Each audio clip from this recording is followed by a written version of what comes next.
서로 죽이게 하고 또 큰 칼을 받았더라. 아멘.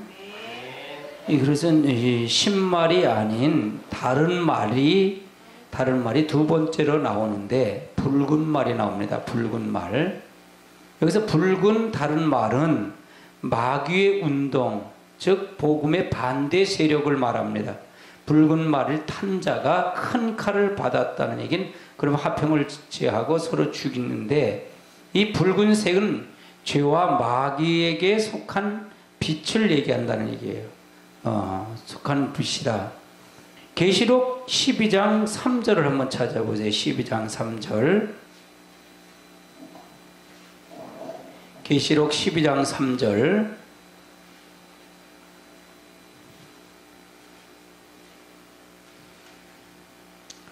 읽습니다. 시작. 하늘에 또 다른 이적이 보이니 보라, 한 큰 붉은 용이 있어 머리가 일곱이며 뿔이 열이라.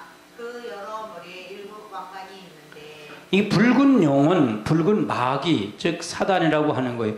근데 현재 도처에서 반기독교 운동이 일어나는 것, 기독교를 박멸하려 하는 것, 이것도 일종의 붉은 말의 운동이라는 얘기예요. 붉은 말의 운동이다. 붉은 말은 반기독교적 국가적인 세력을 업고 나오는 단체, 즉 세력. 우리가 보면 이북에도 붉은 세력이죠. 주체 사상, 또 추종 세력, 반기독교적인 종교 단체를 이것이 나온다는 얘기입니다. 지금도 똑같이 이런 때가 한국의 기독교 역사를 보면 그렇게 나온다는 거예요. 자기가 또 자기 가족 중에 붉은 말의 운동도 나올 수 있다는 얘기예요. 그래서 이 붉은 말의 세력, 이 정체는 사단의 세력, 즉 반기독교적인 세력, 이렇게 볼 수 있다는 얘기예요. 로마서 2장을 한번 찾아보세요. 로마서 2장 2절을 찾아보세요. 2장 2절 읽습니다. 시작. 이런 일을 행하는 자에게 하나님의 심판이 진리대로 되는 줄 우리가 아노라. 그래, 이런 일을 행하는 자에게는 하나님의 심판이 진리대로 행하는 줄 알라. 그럼 이런 일을 행하는 자가 뭐냐? 1절에 보니까 그러므로 판단하는 사람은 누구를 막론하고 내가 핑계하지 못할 것은 남을 판단하는 것으로 내가 너를 정죄함으로 하미니 판단하는 자는 네가 같이 일을 행함이라. 그러면 이 말은 그러므로라는 얘기는 1장에 대한 부분을 설명하고 있는 거예요. 1장에 보면 여기서 보면 28절에 보면 1장 28, 로마서 1장 28이면 또한 그들의 마음에 하나님 두기를 싫어하며 하나님께서 그들이 그 상실한 마음들을 내버려 두사 그에 합당하지 못한 일을 하게 하셨으니 곧 불의, 추악, 탐욕, 악의가 가득한 자요, 시기, 살인, 분쟁, 사기, 악독이 가득한 자요, 수군수군하는 자요, 비방한 자요, 하나님을 미워하는 자요, 능욕하는 자요, 교만한 자요, 자랑하는 자요, 악을 도모하는 자요, 부모를 거역한 자요, 우매한 자요, 배역한 자요, 무정한 자요, 무자비한 자라. 그들이 이 같은 일을 행하는 자를 사형에 해당된다고 하나님께 정하심을 알고도 자기들뿐만 행할 뿐만 아니라 또한 그런 일을 행하는 자들도 어떻게 된다? 옳다까지 인정한다는 거예요. 그러면 이 사람들은 이것은 반기독교적인 일이란 말이에요. 반기독교적인 것. 그래서 이런 일을 2절에 보면 이런 일을 행하는 자는 하나님 심판을 진리대로 아는 줄 안다. 심판받는다는 얘기거든요. 그래서 이거는 사실은 은혜 복음과는 관계없는 거예요. 은혜 복음이 아니라 이건 영혼 구원을 얘기한단 말이에요. 몸의 구원, 환난 때 필요한 말을 얘기하는 거예요. 환난 때 필요한다. 그리고 대부분 이렇게 뭐 교회 다니는 사람은 이렇게 안 올 수가 있겠느냐 그렇게 얘기를 해요. 우리 구원 받았는데, 교회 안에서 구원 받았는데 뭐 이건 은혜 시대를 얘기한단 말이에요. 환난 시대는 몸의 구원이라고 그랬기 때문에 이걸 구분해야만이 이걸 정확하게 답을 제시하고 알 수 있어요. 그러니까 성경 전체를 이렇게 보면 무엇을 팩트를 보고 무엇을 요구한 걸 아는데 중점이 성경을 설교를 통해서 설교만 하려고만 생각하니까 이 성경이 왜곡됐다는 게 전부가 왜곡됐다는 거예요. 바른 길을 가지 못한다는 얘기예요. 그럼 지금도 붉은 세력은 있다는 거예요. 붉은 세력이 있다는 얘기예요. 그래서 우리가 이 부분을 통해서 우리가 알아야 돼요. 그럼 붉은 세력은 어떤 세력이냐? 한번 창세기 25장도 한번 찾아보세요. 창세기 25장.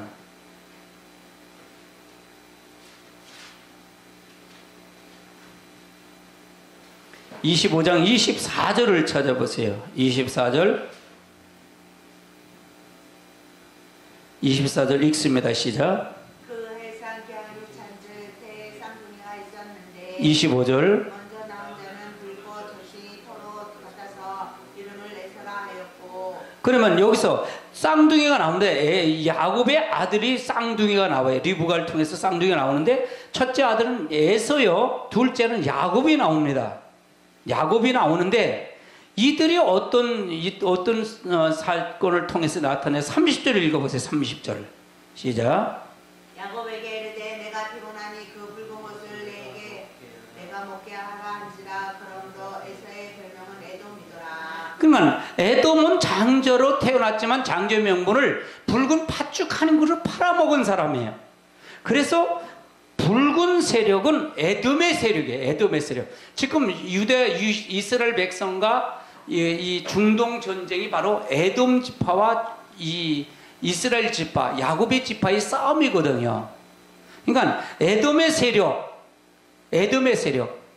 즉 하나님의 말씀을 통해서 역사하지 않는 것. 양대. 그래서 결국은 뭐예요? 야곱이 아브라함의 자손이 야곱을 통해 나오잖아요. 이삭을 통해서 에서와 야곱이 나오고 에서가 아니라 야곱을 통해 12지파가 나와서 그들이 이스라엘 백성이 된다는 한 나라가 이루어진다는 얘기예요.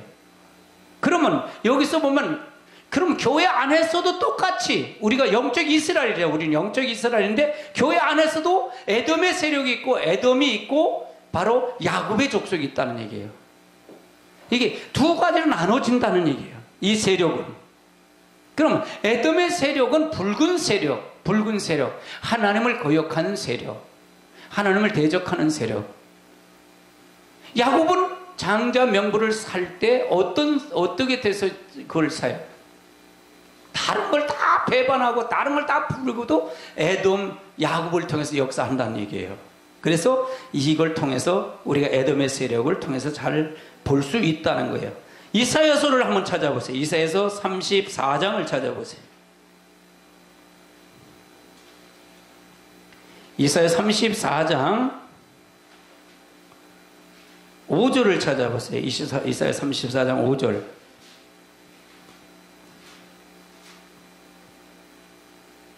읽습니다. 시작. 여호와의 칼이 하늘에서 족하게 마셨은즉 보라 이것이 에돔 위에 내리며 직면하시기로 한 백성 위에 내려 그를 심판할 것이라. 그래서 여호와의 칼이 에돔 족속 위에 내린다 심판할 것이다. 그러니까 그 다음에 6절 읽어보세요. 시작. 여호와의 칼이 피 곧 어린 양과 염소의 피에 만족하고 기름 곧 순양의 콩과 기름으로 윤택하니 이는 여호와를 위한 생이 보스라에 있고 큰 살육이 에돔에 있습니다. 그래, 에돔은 붉은 세력, 붉은 말을 상징한다. 뭐 붉은 말을 탔다는 게 아니라 신말은 복음의 운동이라 그랬잖아요. 두 증인의 사역이라 그랬잖아요. 에돔은 사단의 세력, 악한 영의 세력. 붉은 말은 이 정체는 그렇다는 얘기예요. 그러니까 이 붉은 말의 정체는 환난 중에 무서운 재앙을 가져오는 세력들을 얘기한다. 그렇게 보면 돼요. 세력을 통해서 본다. 스가랴서 6장을 한번 찾아보세요. 스가랴서 6장 2절을 찾아보세요. 6장 2절.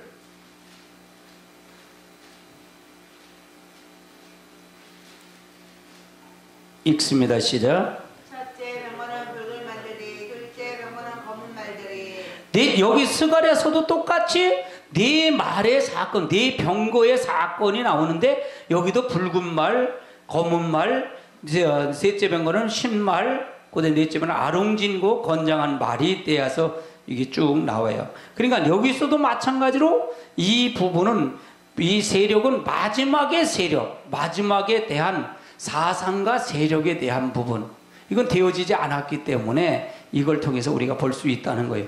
이사야 63장을 한번 찾아보세요. 이사야 63장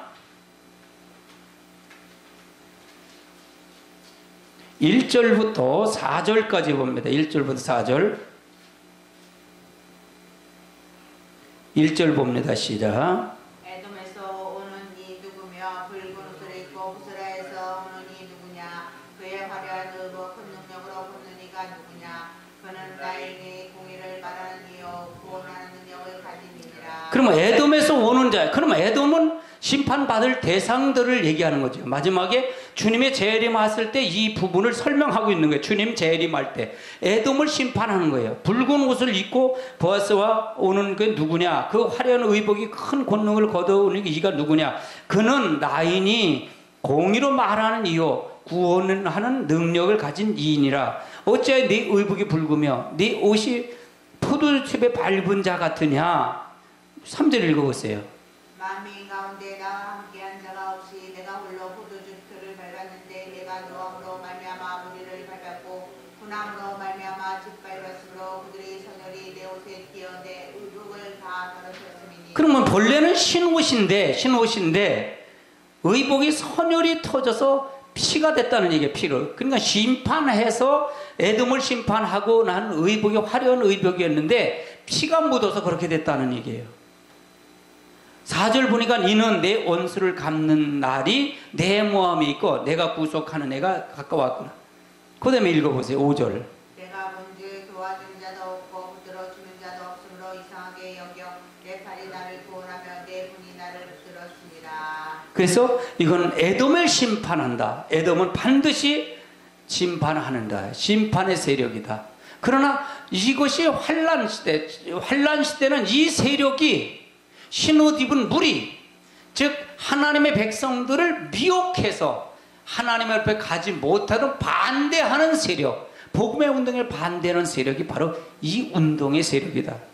지금도 똑같잖아요. 지금 이북의 공산당이 이북은 교회를 믿으면 다 죽이잖아요. 붉은 세력이란 말이에요. 근데 우리나라도 지금 정치 세력을 보면 이북을 추종하는 사람이 얼마나 많아요. 이건 사단의 싸움이에요. 이건 붉은 세력, 주체 사상을 통해서 하는 붉은 세력, 사단의 세력이에요. 영적 싸움이에요. 정치인들도 마찬가지. 똑똑하도 소용없어요. 다 넘어가 버린다는 얘기예요. 그래서 이 환란 중에 이 무더운 재앙은 가져오는 세력을 얘기하는 거예요. 가져오는 세력. 이 환란 세력은 후 3년 반 직후에 일어날 둘째 화해 사건이다. 둘째 화해 사건이라는 얘기예요. 계시록 9장을 한번 찾아보세요. 계시록 9장 13절부터 19절 보세요. 이거 1절서부터 이 계시록 9장 1절서부터 11절까지 보면 이건 전 3년 만에 되어질 일이에요. 그래서 12절에 보면 첫째 화는 지나갔으나 보라 이제 이후로 둘째 화가 이르렀도다. 그래서 이것이 바로 둘째 화가 나타나는 게 붉은 세력이 지배하는 세력이다. 이때도 둘째 화를 말한다 그랬지요. 13절부터 읽겠습니다. 시작. 여섯째 천사가 나팔을 불매 내가 들으니 하나님 금 제단 네 뿔에서 한 음성이 나서 나팔 가진 여섯째 천사에게 말하기를 금강 유브라데 결박한 네 천사를 놓아주라 하며 네 천사가 놓였으니 그들은 그 년월 일시에 이르러 사람 3분의 1을 죽이기로 준비된 자들이더라. 마병대 수는 2만만이니 내가 그들의 수를 들어노라. 이 같은 환상 가운데 그 말들과 그 위에 탄 자들을 보니 불빛과 자줏빛과 영빛 후식경이 있고 또 말들의 머리는 사자머리 같고 그 입에서는 불과 연기와 유황이 나오더라. 이 세 재앙 후 자기들의 입에서 나오는 불과 연기와 유황으로 말미암아 사람 3분의 1이 죽음을 당하니라. 이 말들의 힘은 입과 꼬리에 있으니 꼬리는 뱀 같고 또 꼬리에 머리가 있어 앞서 이것으로 해하더라. 그럼 이건 둘째, 붉은 세력에, 이 붉은 세력이 있었는데 이 사람들에게 화평을, 이 땅에 허락을, 그 탄자의 허락을 받아서 화평을 제하여 버리고 서로 죽이게 하고 또 큰 칼을 받았다는, 이 큰 칼은 전쟁을 상징합니다. 전쟁. 그럼 여기서 말하는 건 후 3년 반에 들어가서 전 3년 반에 순교를 당하지요. 이 두 중에는 순교를 당하고 이 일반 알곡신자, 이 말씀을 듣고 한서 준비된 사람들은 예비처로 간 다음에 후 3년 반을 넘어가서 결국은 이 유브라데 전쟁이 바로 무슨 전쟁이냐? 핵전쟁을 얘기한다. 핵전쟁을 말하는 거예요. 유브라데 네 천사가 결박해서 근 올 시로 이르러 사람 3분, 지구의 3분의 1이 죽이는 역사, 주기로 준비한 데더라. 마병수가 2만만의 숫자가 됐고, 그 다음에 한 탄자가 보면 그 입에서, 그 머리 사자 같고 그 입에서 연기와 유황이 나오더라. 이 재앙으로 말미암아 어떻게 그 입에서 나오는 연기와 유황으로 말미암아 사람 3분의 1을 죽임을 당하리라. 그러면 이제 유황이라는 얘기는 이제 그 핵폭탄이 일어나면 이런 냄새와 이런 걸 통해서 지구의 3분의 1을 한 번에 죽일 수 있는 것이 뭘까? 전쟁을 일으켜 죽일 수 있는 게 바로 핵전쟁이다. 그럼 이거는 전 3년 만이 끝나고 바로 후 3년 만이 되어질 때 일이 바로 붉은 말의 세력이 역사하는 세력이다. 그럼 지금도 붉은 말의 세력은 있을까요, 없을까요? 이 정체는 있어야 된다. 이게 증거가 돼야지. 이거 마지막에 계시록에만 이게 나타난다면, 계시록에만 나타난다면 이건 허상이고 아무것도 안 된다는 얘기예요. 그럼 마귀의 세력은 지금도 있다는 얘기예요. 지금도 있다는 얘기예요. 예수 믿는 사람들을 지금도 이북선은 죽이고 아이스크트는 죽인다는 얘기예요. 기독교인들을. 그러면 그것이 바로 그 붉은 세력의 역사다. 마귀는 지금도 붉은 세력의 역사다. 그러면 우리가 준비하려면 무엇을 준비하냐? 붉은 세력에 따라가지 않고 하나님의 말씀을 통해 쫓아가는 그런 자가 되어야 준비가 된다는 얘기예요. 그걸 넘어가지 않는다 그 말이에요. 아멘. 19장을 하면 9장 18절을 찾아보세요. 18절 다시 한번 읽습니다. 9장 18절 시작. 이세 재앙고 자기들 입에서 나오는 불과 연기와 유황으로 말미암아 사람 3분의 1이 죽임을 당하니라. 이 전쟁으로 말미암아 지구의 세계 인구의 3분의 1이 죽임을 당한다. 그럼 미국에 있는 것이 지금 그 수소폭탄 같은 게 7,500개가 있대요. 뭐 이북도 뭐 몇 개가 있다 그러잖아요. 지금 전 세계가 다 갖고 있단 말이에요. 러시아도 있고, 뭐 참 일본도 뭐 이렇게 되면 일본도 가질 거고 대만도 가지고 중국도 있고 다 있단 말이에요. 이것이 결국은 이 전쟁을 일으키는 것은 바로 하나님이 전쟁이 하는데 마지막 때는 이거를 통해서 사단에게 넘겨줬기 때문에 이 전쟁을 일으키는 것이 바로 이 핵전쟁이라는 얘기예요. 초토화가 된다는 얘기죠. 11장을 한번 찾아보세요. 11장 13절을 찾아보세요.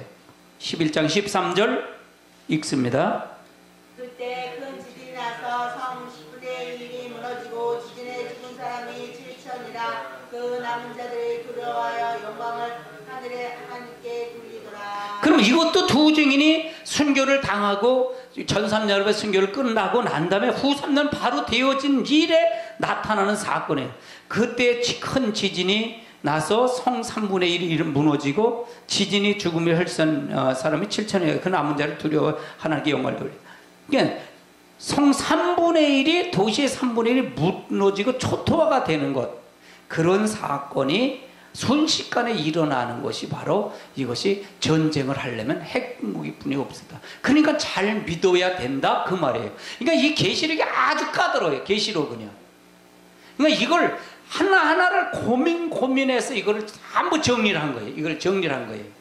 이거는 진짜로 까다로워요. 이거는요. 아주 까다로워요. 말씀이 아주 까다로워요. 붉은 말의 정체가 무엇인지. 붉은 말이 이때더라. 그러면 무슨 소용이 있어요, 그거? 그러면 아무 소용이 없지요. 그럼 가장 중요한 건 그런 붉은 말의 그 세력에 이런 게 있으니까 그렇게 가지 말고 신앙의 경성함을 신앙의 믿음을 잔독히 지켜서 그러다 넘어가면 안 된다. 그것이 우리의 과제고 우리의 갈 길이라는 얘기예요. 할렐루야. 그것이 안 하면 안 된다는 거예요. 다니엘서 11장을 한번 찾아보세요. 다니엘서 11장.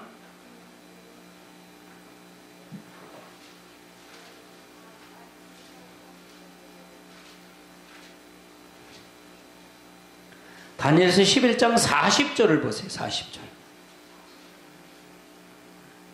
다니엘서 11장 40절. 11장 40절. 읽습니다. 시작. 마지막 때에 남방왕이 그와 힘을 거릴 것이나 북방왕이 병과 마병과 많은 배로 회오리 바람처럼 그에게로 마주와서 그 여러 나라에 침공하여 물이 넘친 같이 지나갈 것이요. 이것이 바로 마지막 심판 후 전 3년 반, 후 3년 반 붉은 말에 정체했을 때 나타나는 현상이다. 그렇게 보면 돼요. 그렇게 보면 된다. 에스겔서를 한번 찾아보세요. 에스겔서 38장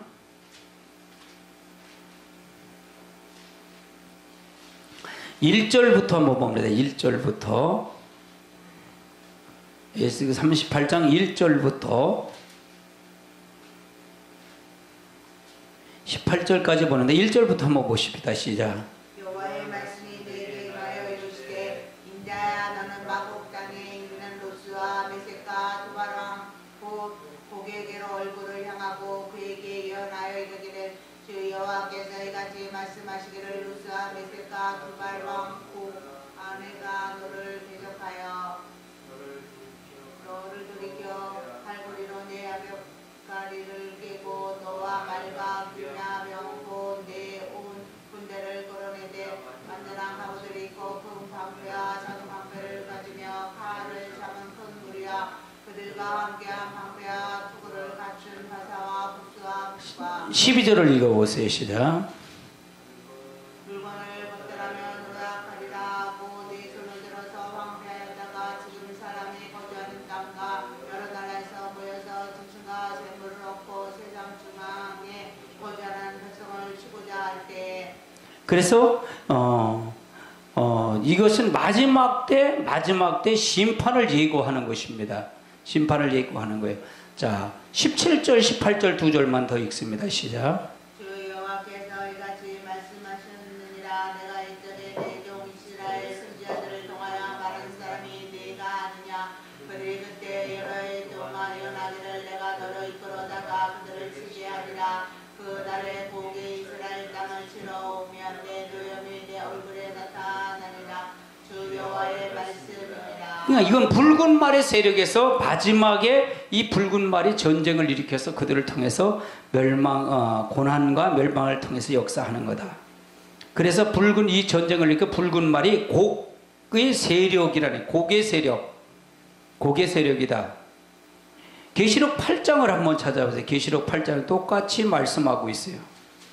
계시록 8장 7절부터 봅니다. 7절부터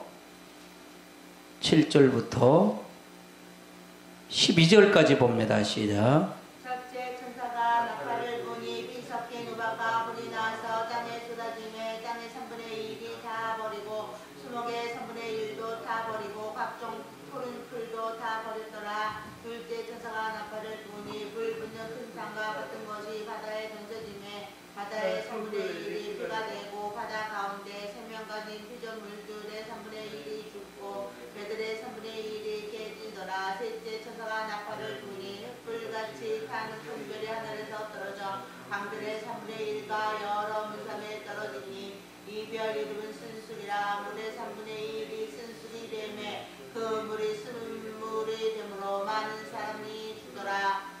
넷째 천사가 나팔을 부니 해 3분의 1과 달 3분의 1과 별들의 3분의 1이 타격을 받아 그 3분의 1이 어두워지니 낮 3분의 1은 비춤이 없고 밤도 그러하더라. 그래서 이건 환란의 시작을 예고하는 것입니다. 그러니까 환란의 시작을 예고하는데 전 3년 반은 똑같이, 근데 전 3년 반은 하나님 앞에 그 7년 대환란 적그리스도에게 짐승이 지배하는 나라, 적그리스도 짐승이 지배하고 거짓 선자가 통해서 역사하는 나라다. 그러니까 지금보다 신앙 지키기가 더 어려운 시대가 환란 시대라는 거예요. 그러니까 지금도 점점 신앙 지키기가 어려운 시대예요. 어려운 시대예요. 그래서 이것이 바로 전쟁을 통해서 역사하는 시대예요. 그래서 9장 13절로 20절은 아까 읽었기 때문에 하는 읽습니다. 이 전쟁은 유브레데 전쟁이라 하는 세계 전쟁, 세계 대전을 얘기하는 거예요. 세계 대전. 그래서 마지막 세계 전쟁을 일으킬 때 이런 것이 통해서 역사한다. 그러니까 붉은 말의 세력이 굉장히 어떤 세력인가를 잘 알고 가야 된다. 근데 여기서 보면 허락을 받았다라고 얘기를 해요. 허락을 받았다. 붉은 말을 4절에 보니까 이에 계시록 6장 4절에 보면 이에 다른 말이 붉은 말이 나오더라. 그 탄자가 허락을 받아 땅에서 화평을 제하여 버리며 서로 죽이게 하고 큰 칼을 받았다. 큰 칼을 받았다. 여기서 허락을 받았다는 얘기는 뭘 얘기하냐? 계시록 9장을 한번 찾아보세요. 9장 2절을 찾아보세요. 2절.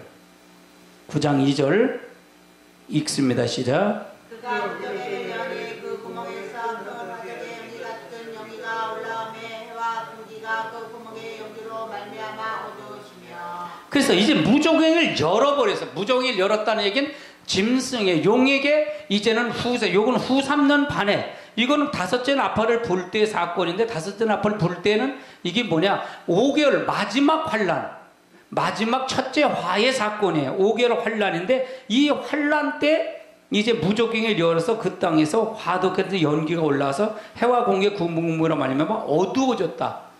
이제 그래서 요 부분을 통해서 우리가 알아야 된다. 허락을 받았다는 얘기는 후 3년 만 이제는 전 3년 만에는 하나님 누구에게 허락했냐? 신말 탄자에게 허락한 두 증인의 허락을 해서 하나님의 다시 돌아올 수 있는 기회를 주는 거고 그 다음에 전 3년 만이 끝난 마지막 5개월 환란 때는 무슨 일이냐? 이제는 무적행을 열어서 이제는 이 무적행에서 붉은 용에게 허락을 해준 시기다. 허락을 해줬다. 허락을 받아서 땅의 화평을 제어버렸다는 얘기는 그래서 이 부분이 굉장히 중요한 거다. 데살로니가 후서 2장을 한번 찾아보세요. 데살로니가 후서 2장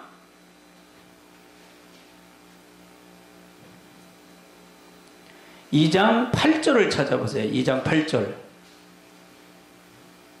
2장 8절 읽습니다. 시작. 그때 불토한 자가 나타나리니 주 예수께서 그 입의 기운으로 그를 죽이시고 강림하여 나타나심으로 패하시리라. 그럼 그때라는 얘기는 바로 여기 요 시기를 얘기하는 거예요. 그러니까 이건 주님의 강림하기 전의 사건인데 그때 불법을 나타나는 이가 있으니 이 불법이 바로 이 붉은 말의 사건의 정체래.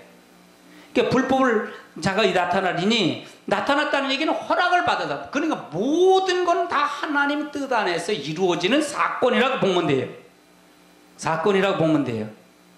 그래서 그때에 허락을 받아서 어떤 사건을 통해서 나타나느냐?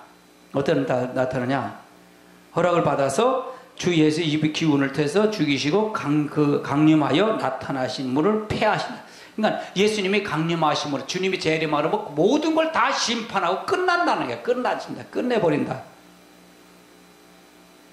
그래서 마지막에 최종 심판은 주님이 재림하고 승천하신 다음에 바로 이 세상이 지구의 불바다를 통해서 완전히 지진을 통해서 완전히 일어나는 거예요. 그러니까 저 같은 경우는 이제 지진에 대한 부분을 많이 이렇게 관심을 가져요. 일본도 계속 어저께도 또 터졌잖아요. 일본도요. 화산 터졌어요. 지금 대만도 6.5 지진이 터져서 아파트가 다 넘어가고 이게 곳곳에서 많은 지진이 일어나요.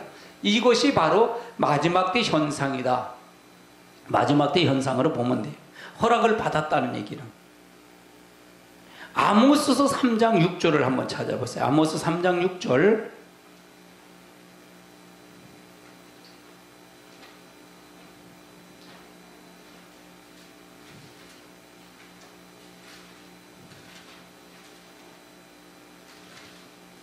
아모스 3장 6절을 찾아보세요. 3장 6절 시작. 성읍에서 아니하겠으며 여호와의 행하심이 없는데 재앙이 어찌 성읍에 임하겠느냐. 자, 여기서 보면 허락을 받았다는 얘기는 성읍에서 나팔을 울리는데 백성이 어찌 두려워하지 아니하며, 여기서 성읍에서 나팔을 불었다는 얘기는 말씀을 가리키는 나팔을 얘기하는 거잖아요. 주님의 이 환난을 통해서 역사하는 것을 얘기하는 거예요. 백성이 어찌 두려워하지 아니하며 얘기했으며 여호와의 행하심이 없는데 재앙이 어찌 성읍에 임하겠느냐. 그러면서 7절 한번 읽어보세요. 7절 시작. 주 여호와께서는 자기의 비밀을 그 종 선지자들에게 보이지 아니하시고는 결코 행하심이 없으시리라. 그러면 재앙이 올 것, 또 백성을 재앙이 올 것을 이제 선지자의 비밀을 얘기하고 난 다음에 그걸 보이고 그들에게 말을 하게 만들고 나팔을 불게 만들어서 그들에게 심판을 면전하지 못하도록 만드는 것이 바로 선지자요, 바로 목회자, 지금 마지막 때 목회자가 이걸 해야 된다는 거예요. 이거 하지 아니하면 된다는 거예요, 안 된다는 거예요? 안 된다 그 말이죠. 아멘. 성에서 나팔을 불지 않는데, 나팔은 백성이 울리 하는데 나팔이 뭐예요? 지금 나팔 부는 거예요. 말씀으로 나팔을 부는 것입니다. 아멘. 그렇지 않으면 어떻게 하겠어요? 백성이 어찌 두려워하지 아니하겠으며 여호와의 행하심이 없는데 어떻게 재앙이 어찌 성읍에 임하겠느냐. 하나님께 재앙이 내리지 않는데 어떻게 임하겠느냐는 거예요. 그래서 그것을 여호와께서는 자기 비밀을, 이 재앙 올 것과 앞으로 되어질 걸 선지자에게 보이지 않고는 결코 행하심이 없다는 거예요. 그건 하나님의 심판의 목적이에요? 아니면 돌아오는 게 목적이에요? 돌아오는 게 목적이라는 거예요. 돌아오는 게 목적이라는 거예요. 그래서 허락을 받았다는 얘기는 끝이 왔다는 얘기요. 그러면 끝이, 붉은 영이 허락을 받았다는 얘기는 끝이 왔다는 얘기요. 또 하나님이 이 말을 가리켜서 재앙을 모면하게 만드는 것도 허락을 받은 사건이 전 3년 반의 사건이요. 지금도 마지막 때를 당한 우리들에게 지금 이 말이 전해져야 된다는 거예요. 이걸 전해지지 않으면 안 된다 그 말이잖아요. 아멘. 이사야서 9장을 한번 찾아보세요. 이사야서 9장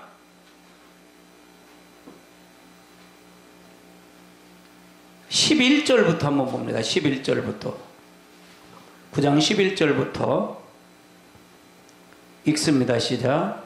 그러므로 여호와께서 자신의 대적들을 일으켜 그를 치게 하시며 그의 원수들을 격동시키시리니 앞에는 아람 사람이요 뒤에는 블레셋 사람이라. 그들이 모두 입을 벌려 이스라엘을 삼키리라. 그럴지라도 여호와의 진노가 돌아서지 아니하며 그의 손이 여전히 펴져 있으리라. 그러면 이 재앙이 온다 할지라도, 그러나 재앙이 온다 할지라도 이스라엘 참 하나님 백성들은 하나님 손이 폈다는 게, 펴지 않았다는 거예요. 보호한다는 게 보호하지 않는다는 거예요. 보호한다는 얘기잖아요. 그러면 하나님 앞에 보호하는데 그걸 하지 아니한 자는 어떻게 된다는 거예요? 재앙을 받는다는 게 받지 않는다는 거예요. 듣지 않으면 재앙 받는다 그 말이지요. 그러니까 항상 성경의 패턴은 항상 이렇게 살면 보호하고 이렇게 살면 보호하지 않겠다는 거예요. 두 가지 길이에요. 아주 두 가지 길이 아주 명백해요. 교회는 왜 나와요? 교회 나오는 목적이 바로 그거거든요. 그래서 어떻게 할 것이냐는 거예요. 어떻게 할 것이, 선택이 어떻게 할 것이냐는 걸 항상 반문에서 보는 거예요. 10장 5절을 찾아보세요. 이사야 10장 5절 시작. 아수르 사람은 화이진저 그는 그 진노의 막대기요 그 손에 뭉둥이는 내 분노라. 아수르 사람은 화이슬진저 그는 내 진노의 막대기요. 그럼 아수르를 통해서 어느 나라가 멸망을 당해요? 북방 이스라엘이 멸망당하잖아요. 근데 그들을 멸망당했지만 그들은 화가 있다는 거예요. 그는 내 진노의 막대기래. 아수르를 통해서 이스라엘 백성을 진노하는 막대기로 쓸 뿐이라는 게, 막대기 쓸 뿐이라는 얘기예요. 그 손에 몽둥이는 내 분노래. 누구를 쳤다는 거예요? 이스라엘 백성을 쳤다는 얘기잖아요. 북방 이스라엘 쳤다는 거예요. 그 막대기로 썼고 하나님의 진노의 망망이를 썼다는 거예요. 쓰임 받았다는 얘기예요. 그럼 결국은 아수르가 지금도 존재해요? 존재하잖아요. 다 멸망당했다는 얘기예요. 왜? 하나님의 백성을 친 것을 하나님은 그 노하심을 계속 지금 있어요. 그러니까 우리 똑같아요. 마지막 때 똑같고 지금도 똑같아요. 이것이 성경에 보는 관점을 통해서 봐야 된다는 거예요. 이걸 통해서 보지 않으면 안 된다는 거예요. 그럼 아수르를 통해서, 아수르는 이스라엘, 북방 이스라엘 멸망시키는데 그것은 바로 하나님 백성을 하나님 앞에 제사 드리고 하나님의 이름으로 한 사람들이잖아요. 교회는 하나님을 찾는 사람들이란 말이에요. 그 사람들을 이방인을 들어서 재앙을 때린 거예요. 진노를 하게 하는 거예요. 그 몽둥이를 통해서, 방망이를 통해서 그들을 통해서 역사하겠다는 얘기예요. 아멘.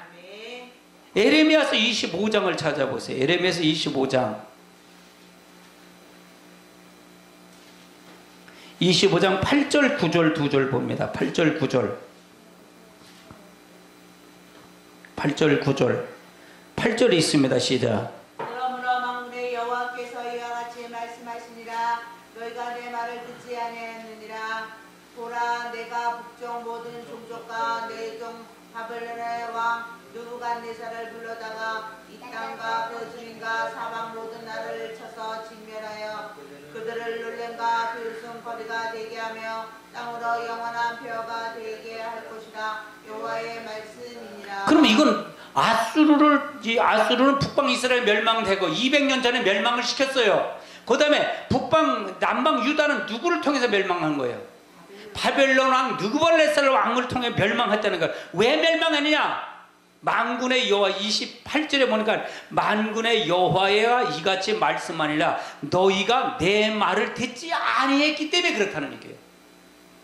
말을 듣지 않았기 때문에 바벨론을 통해서 멸망을 시켰다는 얘기예요. 그렇죠? 그럼 마지막 때도 똑같아요. 이 붉은 말의 정체를 통해 드러난 것은 누구를 통해서? 말씀을 듣지 아니한 자들을 통해서 이렇게 멸망을 시키겠다는 거예요. 재앙받게 하겠다는 거예요.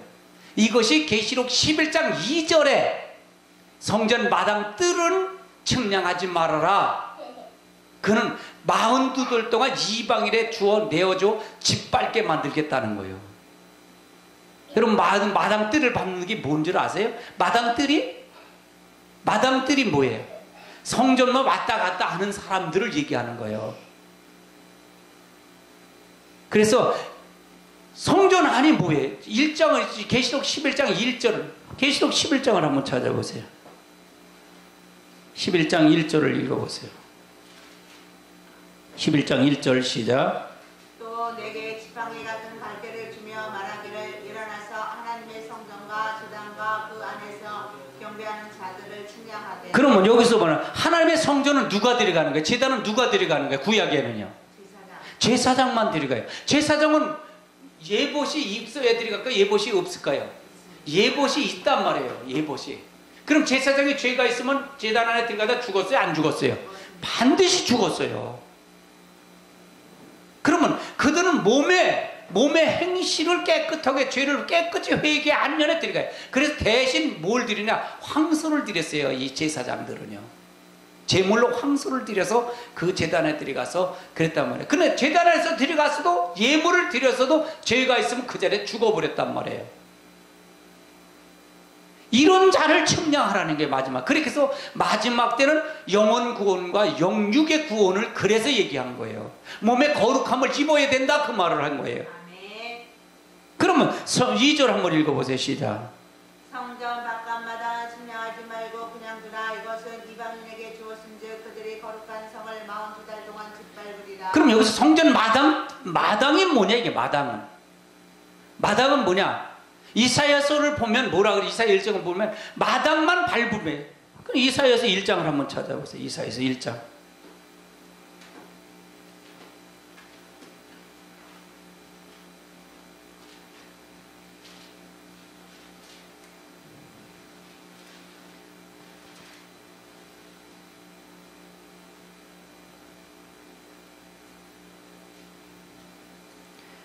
이사야서 1장 10절부터 봅니다. 시작. 너희 소돔의 강원들아 여호와의 말씀을 들을지어다. 너희 고모라의 백성아 우리 하나님의 법에 귀를 기울일지어다. 11절. 여호와께서 말씀하시되 너희의 무수한 재물이 내게 무엇이 유익하뇨? 나는 순양의 번제와 살진 짐승의 기름에 배불렀고 나는 수송아지나 어린 양이나 순영새의 피를 기뻐하지 않고. 그러면 이 사람들은 예물을 드렸다는 게 드리지 않았다는 거예요.